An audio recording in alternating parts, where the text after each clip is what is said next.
It was a warm evening, and the hotel lobby glowed with soft golden lights reflecting off polished marble floors. Guests in crisp suits and flowing dresses wheeled luggage past the concierge desk, the air buzzing with casual conversation and the faint hum of background music. She stepped in, suitcase in hand, her posture calm but purposeful. She had just finished a long trip and was looking forward to a quiet night of rest before a big meeting in the morning. The smell of fresh flowers from the centerpiece mingled with the faint scent of coffee drifting from a small cafe in the corner. As she approached the front desk, the manager looked up from his computer. His expression was neutral at first, but in a split second, it shifted. His eyes narrowed, scanning her from head to toe, and something unreadable flickered across his face. She greeted him politely, giving her name and explaining she had a reservation. The lobby's warmth didn't seem to reach the tone in his voice as he replied. There was no smile, no courtesy. Instead, his words were clipped and cold, his gaze drifting past her as if looking for someone else more appropriate to serve. He typed on his keyboard slowly, then looked up and told her they didn't have any available rooms. She frowned slightly, pointing out that she had booked in advance and had a confirmation number ready on her phone. He glanced at the screen she held out but didn't bother to take it, repeating the same statement, no rooms. Around them, guests continued to check in without trouble. A family with 2 children was greeted with wide smiles, their paperwork processed in seconds. A businessman in a navy suit shook hands with the receptionist and was quickly handed his room key. She noticed the contrast. She asked to speak with someone else, but the manager said he was in charge and there was nothing more to be done. His voice had that false politeness that feels colder than open hostility, the kind that makes a person feel invisible. It wasn't about policy. It wasn't about booking systems or overcapacity. She could see it in his eyes, that silent, unspoken message, you don't belong here. He didn't raise his voice or use crude words, but every gesture and pause carried the same meaning. She stood there for a moment, unsure whether to push further or simply walk away. A part of her wanted to argue, to demand that he explain exactly why her confirmed booking meant nothing, but she could already sense it wouldn't matter. His decision had been made before she even opened her mouth. The quiet sting of humiliation settled in her chest. She noticed a few guests glance over, curiosity in their eyes, but they quickly turned away, not wanting to get involved. She stepped aside, trying to decide what to do next. The lobby suddenly felt colder, as if the soft lighting had dimmed. Every detail became sharp in her mind, the steady clicking of the front desk keyboard, the hushed tone of the receptionist speaking to the next guest, the rustle of luggage reels over the floor. She realized she was still holding her suitcase handle tightly, her knuckles pale. She took a slow breath, feeling the weight of the moment. This wasn't just an inconvenience. This was something deeper, sharper, more personal. She had been turned away before in life, in smaller ways, a delayed meeting, a closed door, a raised eyebrow, but this felt different. This was a rejection that was public, deliberate, and absolute. The manager moved on to the next person as if she had never been there at all, as if her presence had been a brief interruption in an otherwise smooth evening. She noticed his smile return for the next guest, the ease in his tone, the warmth in his body language that had been absent moments earlier. Outside the lobby's glass doors, the night carried the sound of passing cars. Inside, the faint music from the cafe continued, cheerful and light, completely out of sync with the knot forming in her stomach. She turned toward the entrance, suitcase trailing behind her. Each step felt heavier than the last, not because of physical fatigue, but because of the invisible weight pressing on her. She kept her eyes forward, not wanting to give the satisfaction of seeing the emotion in her expression. By the time she stepped outside, the cool air hit her face, sharp against the heat rising in her chest. The streetlights cast long shadows on the pavement, and she paused for a moment, standing still in the glow of one. The revolving door behind her spun slowly as other guests entered, welcomed into the space she had just been denied. She glanced once more at the tall glass windows of the lobby, the flowers, the polished counters, the people moving about inside, and the figure of the manager speaking easily with another customer, his back turned to the door. She stood on the sidewalk for a moment longer, the cool air brushing against her skin as the sound of traffic blended with the faint hum of city life. Her suitcase felt heavier now, not because it had gained any weight, but because each pull of the handle reminded her of what had just happened inside. The lobby scene replayed in her mind with sharp clarity, the way the manager's eyes had scanned her, the sudden chill in his voice, the way he had refused to even glance at her confirmation number. She wasn't just denied a room, she had been dismissed, judged, and quietly pushed aside. The sting of humiliation wrapped itself tightly around her, like a shadow that followed her down the street. She tried to tell herself to shake it off, to not take it personally, but the truth pressed in with stubborn weight. It wasn't the first time she had felt the subtle cut of prejudice, the quiet forms of rejection that left no clear proof but carried the same unmistakable sting. But this was different. It wasn't hidden in vague tones or indirect gestures, it had been delivered right to her face, in a public setting, with an ease that suggested he had done it before. That calm cruelty was what burned the most. He hadn't needed to raise his voice or make a scene. He had simply removed her humanity with a polite refusal. Her feet kept moving without much thought, weaving past storefronts lit with warm displays, her reflection flashing in the glass as she walked. Each reflection felt like a reminder, her face, her skin, her presence, all the things that had silently been judged. She thought about how quickly he had made his decision, about how powerless she had felt in that moment, standing there while strangers looked on. A slow frustration began to build under the surface, steady and hot. Humiliation had always been an unwelcome visitor in her life, but it rarely traveled alone, it often brought determination with it. She found a bench and sat for a moment, her hands resting on the suitcase handle, her eyes focused on the pavement in front of her. Her mind drifted through past moments, times she had been told she didn't belong, times she had been underestimated, times she had been told no without explanation. She remembered her first job interview, where she had been met with a similar expression, the same faint smirk that said she wouldn't be taken seriously. She remembered the store clerk who had followed her through the aisles, assuming the worst without reason. She remembered the teacher who had once implied she should lower her expectations. All of it formed a pattern, one she had grown used to navigating, but never accepting. Her chest rose with a slow inhale as her thoughts shifted. What if she stopped thinking of this as just another act of prejudice? What if she treated it as a challenge, a dare, even? The image of the manager's face returned, not as a wound but as a spark. There had been a time in her life when moments like this would have sent her home in quiet defeat, the kind that burrows deep into the bones. But now she was older, sharper, and more certain of her worth. She knew that power didn't always come from being welcomed, it often came from forcing open doors that had been shut in your face. The more she replayed the scene, the more her perspective shifted. That polished lobby, that chain of hotels, it was all built on the belief that certain people belonged there and certain people didn't. What if she could change that? Not just for herself, but for anyone who had ever been made to feel small in spaces they had every right to occupy. The thought was still forming, but its energy was unmistakable. She could feel her humiliation transforming, turning into a low, steady determination that hummed beneath her ribs. She stood again, the night air carrying a new sharpness. Her steps were slower now, more deliberate, as if each one carried weight beyond just movement. The image of walking back into that same hotel one day, not as a guest but as someone with authority, began to take shape in her mind. She didn't know exactly how or when, but she knew one thing, she would not let this moment dissolve into another forgotten insult. She would turn it into something tangible, something undeniable, something that could not be ignored. The city lights reflected in her eyes as she continued walking, each passing block giving her more time to think. The bench where she had sat moments ago was now far behind her, and so was the sting of helplessness. In its place was something sharper, heavier, and far more dangerous to anyone who underestimated her. This wasn't going to be the end of the story.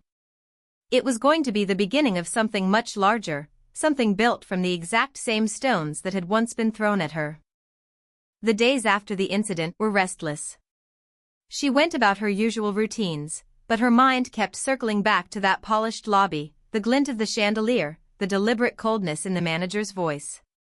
She had replayed the scene so many times that every detail was etched into memory, the way his fingers hovered over the keyboard before delivering the lie about no vacancies, the sideways glance to the guests behind her, the way his voice shifted when speaking to others. It wasn't just about him anymore, it was about everything he represented. The more she thought about it, the more she understood that her response couldn't just be emotional, it had to be strategic. Her first step was to learn. Not in a casual way, but with the intensity of someone preparing for a battle they intended to win. She began reading everything she could find about the hospitality industry. Reports, market analyses, and business case studies became her nightly reading material. She discovered that the hotel world was an intricate system. Location mattered, branding mattered, service standards mattered, but above all, ownership mattered. Whoever owned the property set the rules, shaped the culture, and decided who was welcomed and who was turned away. She researched the history of the very chain where she had been denied service. It was larger than she expected, with dozens of properties across the country and a reputation for exclusivity. She learned about its founders, its expansions, its financial highs and lows. She read press releases from corporate headquarters, scoured industry interviews, and even looked up customer reviews to understand how it positioned itself in the market. Patterns began to emerge. The brand sold not just rooms but an image, and that image relied heavily on the perception of a certain kind of guest. She knew then that the incident at the lobby was no accident, it was the visible crack in a much deeper foundation. She began studying hotel ownership structures. Some properties were directly owned by the parent company, others franchised out to private investors who operated under the brand's name. She learned the difference between management agreements and leaseholds, how corporate oversight worked, and how capital flowed in the hospitality sector. She noted that during certain economic downturns, entire portfolios of hotels were put up for sale, sometimes at prices far lower than they had been a few years prior. This wasn't just an industry for billionaires. With the right strategy and the right partners, someone with determination could enter the space. Her evenings became filled with webinars, industry conferences streamed online, and interviews with hotel investors. She listened carefully to how they spoke about occupancy rates, revenue per available room, brand loyalty, and property valuation. At first, it was like learning a new language, but soon the terms became familiar, the concepts sharper.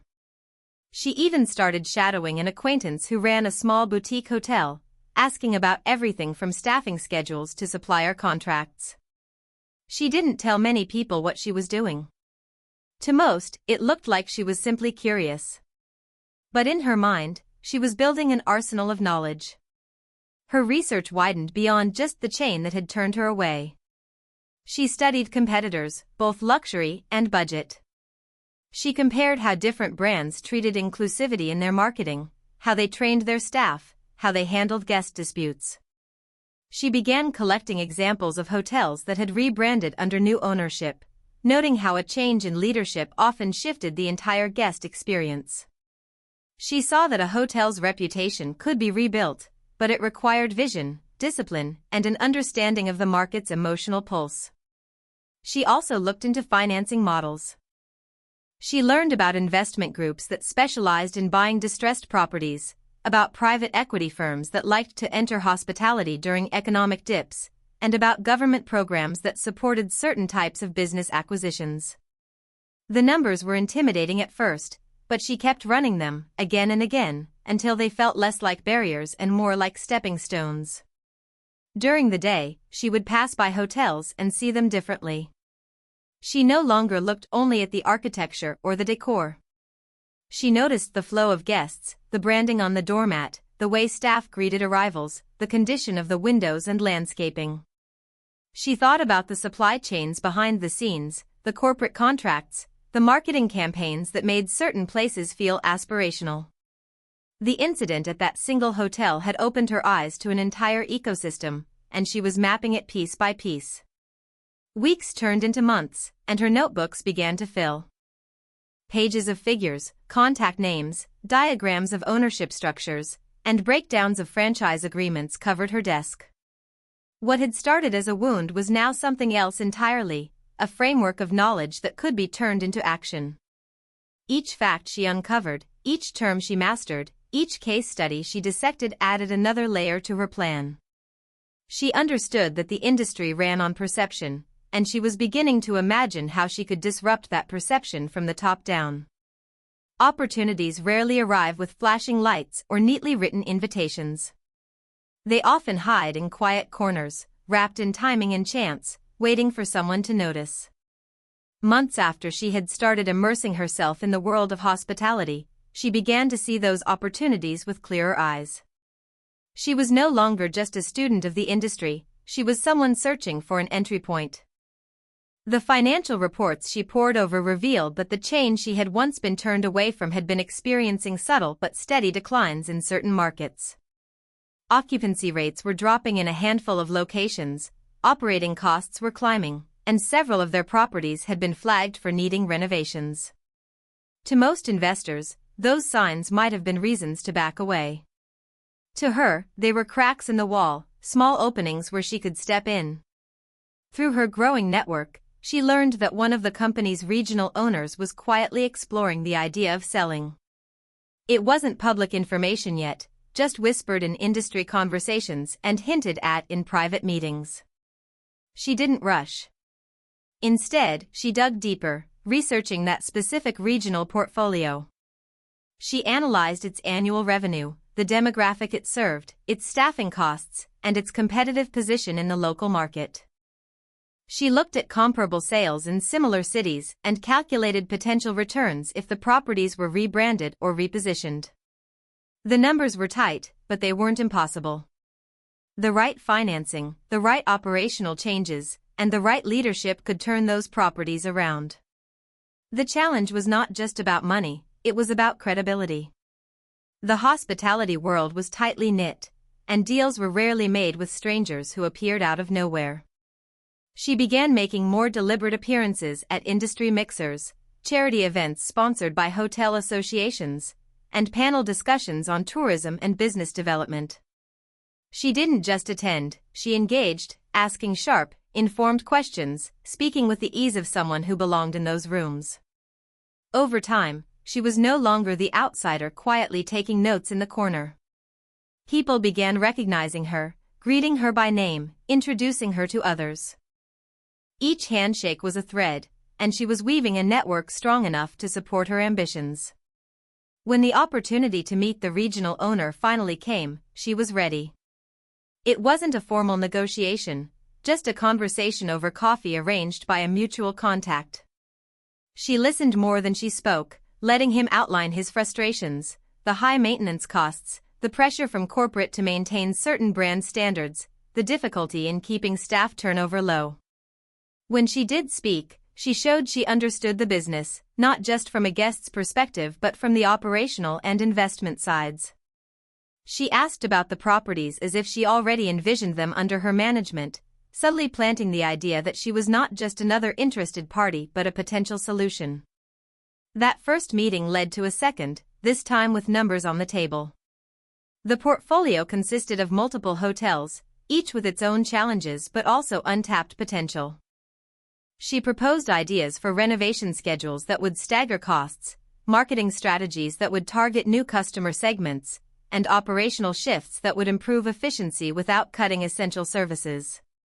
The owner was intrigued but cautious. Deals like this were rarely straightforward, and the parent company's approval would be necessary for a transfer of ownership. Still, the conversation had moved from possibility to logistics, and that was progress. Securing financing was its own battle. She approached private investors she had met through her networking efforts, presenting a detailed business plan that projected not only profitability but also long-term growth. She emphasized the resilience of the hospitality sector when paired with innovative leadership and strategic repositioning. Some investors hesitated, unsure about her lack of direct ownership experience. Others, however, saw the sharpness in her preparation and the conviction in her voice. She knew she couldn't rely on a single backer. She pieced together a consortium, each investor taking a stake proportionate to their commitment. Negotiations stretched over months. There were moments when it seemed the deal might collapse: delays in corporate approvals, last-minute changes in asking price, demands for guarantees that tested her patience. But she had learned that persistence was as important as capital in acquisitions.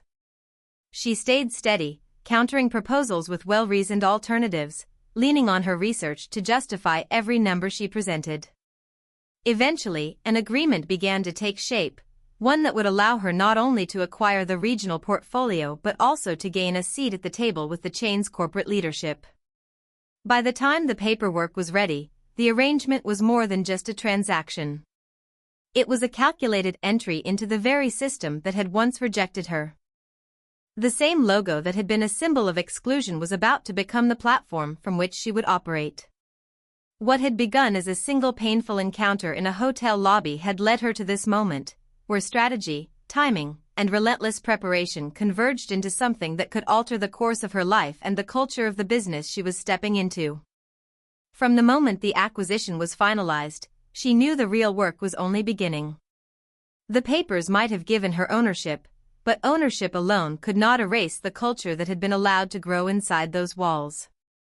She visited each property in the portfolio personally, walking through the lobbies, riding the elevators, stepping into guest rooms, and quietly observing the way staff interacted with customers. In some hotels, the welcome felt warm and genuine, but in others, there was a stiffness, a formality that bordered on coldness. She could sense the invisible hierarchies, the subtle ways in which certain guests were treated with more care than others. She recognized the unspoken attitudes, the kind she had once been on the receiving end of, and she knew those would be the hardest to change. Her first priority was to meet with the managers. She didn't storm in with accusations or speeches, she listened. In private meetings, she asked about their challenges, their staffing shortages, their operational frustrations. Some were candid, admitting that high turnover and corporate pressure had worn down morale. Others gave polished answers, clearly more concerned with protecting themselves than with revealing the truth. She took notes on every interaction, not just on what was said but on how it was said. She wanted to know who could be part of the transformation and who would resist it. One of the first structural changes she made was in recruitment and training. She rewrote job postings to focus on interpersonal skills and cultural sensitivity alongside technical qualifications. New hires were trained not only in procedures but in the values she wanted the brand to stand for. She brought in diversity and hospitality experts to lead workshops, not as a one-time gesture but as a regular part of staff development. She knew that changing attitudes required consistent reinforcement, not a single inspiring speech. She also made herself visible. Instead of operating from an office far removed from the day-to-day, she spent time in the properties. She greeted guests, asked about their experiences, and made sure staff saw her engaging with people from all walks of life with the same warmth and attention. Slowly, it began to shift the energy. Employees started to mirror the behavior they saw at the top. A front desk clerk who might once have hesitated to engage with a guest now smiled first. Housekeeping staff began leaving handwritten notes to welcome new arrivals. These were small gestures, but they were the early signs of cultural change. She understood that appearance mattered too. Many of the hotels had gone years without meaningful renovations, and that neglect had seeped into the atmosphere. She allocated budgets strategically, starting with the most outdated lobbies and public areas. Fresh paint, new lighting, modern furniture, and updated uniforms sent a visual signal that this was not the same brand it had been before. The changes weren't about extravagance, they were about creating spaces where guests felt genuinely valued, regardless of who they were or how they looked. Communication between leadership and staff also became a priority. She introduced open forums where employees could voice concerns and share ideas without fear of retaliation. She read every suggestion, responded personally when possible, and implemented changes when they made sense. This not only improved operations but also built trust. People worked differently when they believed their voices mattered. She paid special attention to guest feedback. Every review, whether glowing or critical, was examined. When complaints were valid, she saw them as opportunities to improve rather than as problems to bury. She instructed managers to respond to feedback promptly and personally, making sure guests knew their concerns had been heard. Over time, the chain began to see an increase in repeat bookings and positive mentions online. Part of transforming company culture meant redefining its public image. She worked with the marketing team to create campaigns that showcased diverse guests and inclusive messaging, not in a tokenistic way but as an authentic reflection of the brand's values. The advertisements featured real customers and staff, highlighting the human connections that made a stay memorable. This authenticity resonated with a broader audience, drawing in travelers who might never have considered the chain before. She knew that culture wasn't something you could check off a list, it was a living thing, shaped by every interaction, every decision, every detail. It required vigilance, patience, and the courage to challenge old habits. There were still moments of resistance, times when old attitudes resurfaced, but she met them with the same steady determination that had carried her from that night in the hotel lobby to this position of leadership. The work was far from finished, but every step forward proved that change was possible when driven by both conviction and strategy. Standing in the center of the newly renovated flagship property, she could feel the quiet hum of a place that had begun to breathe differently. Guests moved through the lobby without the weight of unspoken judgment hanging in the air, and staff greeted them with a genuine warmth that came from more than training, it came from belief in the values she had set. For her, this journey had never been just about owning hotels. It had been about reclaiming dignity, turning the sting of exclusion into a force that could open doors for others. The memory of being refused service all those months ago was no longer a source of pain, it had become a constant reminder of why she had pushed so hard, why she had refused to let the moment fade into quiet acceptance. She began speaking at industry conferences, not as someone chasing recognition but as someone determined to shift the conversation. On panels, she spoke openly about the barriers that still existed in hospitality, the subtle biases, the quiet assumptions, the way standards were sometimes used as a shield for prejudice. Her story was never told with bitterness, instead, she framed it as proof that ownership changes everything. Guests could be welcomed or rejected based on the vision of the person at the top, and when leadership was diverse, the guest experience inevitably became more inclusive. Young entrepreneurs began reaching out to her, many of them from communities underrepresented in the hospitality sector. She met with them in person when she could, sharing not just inspiration but practical steps, how to read a profit and loss statement, how to navigate licensing processes, how to approach investors with confidence. She didn't believe in guarding information as if it were a secret weapon, she believed in equipping others to take their own paths toward ownership. In her mind, every new leader who entered the industry with a commitment to fairness was another wall being taken down. Within her own hotels, she created mentorship programs, pairing junior staff with experienced managers who could guide them toward leadership positions. She understood that change at the top didn't happen by accident, it required building pathways for people who might otherwise be overlooked. Promotions began happening based on merit, not familiarity, and the diversity of leadership teams grew year by year. Guests noticed the difference. It wasn't just in the decor or the amenities, it was in the atmosphere, the sense that everyone belonged the moment they stepped through the door. Her message extended beyond the hospitality industry. She spoke at universities, community centers, and business forums about resilience and ownership, emphasizing that dignity is most secure when it's not in someone else's hands. She told audiences that rejection could either be a wall or a foundation, depending on what you chose to build with it. For her, that night in the hotel lobby had been both, the wall that stopped her from entering and the first stone in the structure she eventually built. The press began covering her story, not just for its dramatic arc but for the measurable impact she was making. Occupancy rates were climbing, employee turnover was dropping, and the brand's reputation had shifted noticeably. Industry publications that once overlooked her now called for interviews, eager to understand how she had managed to turn a struggling regional portfolio into a profitable, respected chain. She gave credit to her team but never shied away from acknowledging the role her own determination had played. Privately, she reflected on the long stretch of time between that moment of humiliation and her current position. There had been countless obstacles, financial hurdles, legal negotiations, skepticism from investors, resistance from within the company itself. Yet every challenge had carried the same underlying choice: retreat or advance.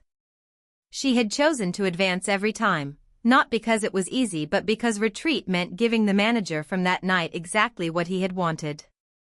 She often returned to that city where it all began.